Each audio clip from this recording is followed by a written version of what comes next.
ঈদের বাকি এখনো এক সপ্তাহের বেশি, কিন্তু এরই মধ্যে ঈদ উদযাপনে ঢাকা ছাড়তে শুরু করেছে মানুষ।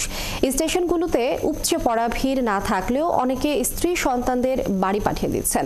সড়ক নৌ ও রেলের আগাম টিকিট বিক্রি শেষ হয়েছে বৃহস্পতিবার। পরিবহন সংশ্লিষ্টরা বলছেন, এবার লম্বা ছুটি থাকায় একসাথে যাত্রী চাপ কম হবে, তবে পোশাক কারখানা ছুটির উপর নির্ভর করবে পরিস্থিতি। ইশতিয়াক ইমনের প্রতিবেদন। দুয়ারে এখনো কড়া নাড়েনি ঈদের পূর্ব সময়। অন্তত ৮ থেকে ৯ দিন পর ঈদ উল ফিতর। তবুও পরিবারের সাথে ঈদ উদযাপন করতে গ্রামের পথে নগরবাসী। বিশেষ করে অনেক শিক্ষা প্রতিষ্ঠান ছুটি হয় বাড়ির পথ ধরেছেন কেউ কেউ। একটু আগে ভাগে গ্রামে যেতে পারায় বেশি খুশি শিশুরা।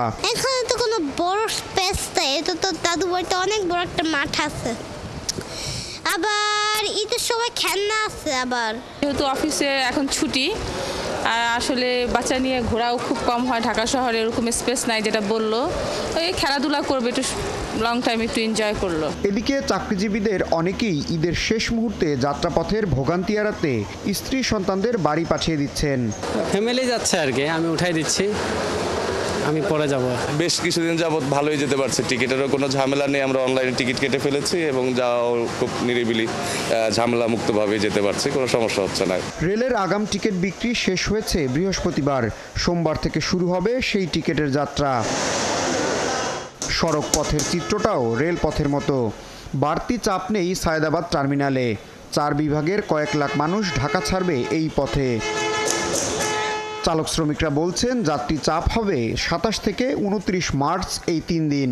এখনো নামে নেই যাত্রী নামবে আরো সামনে। যখন ঈদের চাপ বাড়বে তখন তো একটু জ্যাম হয়, এটা স্বাভাবিক। তবে এমনিতে রাস্তাঘাট এখন বর্তমানে ক্লিয়ার আছে, প্রচুর সার্জেন্ট রাস্তায় দাঁড়ায় থাকে। যাত্রীর তো চাপ নাই, রাস্তাঘাট ক্লিয়ার আছে। 26 মার্চ স্বাধীনতা দিবসের ছুটি, এরপর শুক্র শনি সাপ্তাহিক ছুটি, তারপর শুরু হচ্ছে ঈদের ছুটি। সব মিলিয়ে 11 দিনের লম্বা ছুটি হতে যাচ্ছে এবারের ঈদে। তবে পোশাক কারখানার ছুটির উপর নির্ভর করবে ঈদযাত্রা ভোগান্তির নাকি স্বস্তির হবে। ইশতিয়াক ইমন, ৭১, ঢাকা।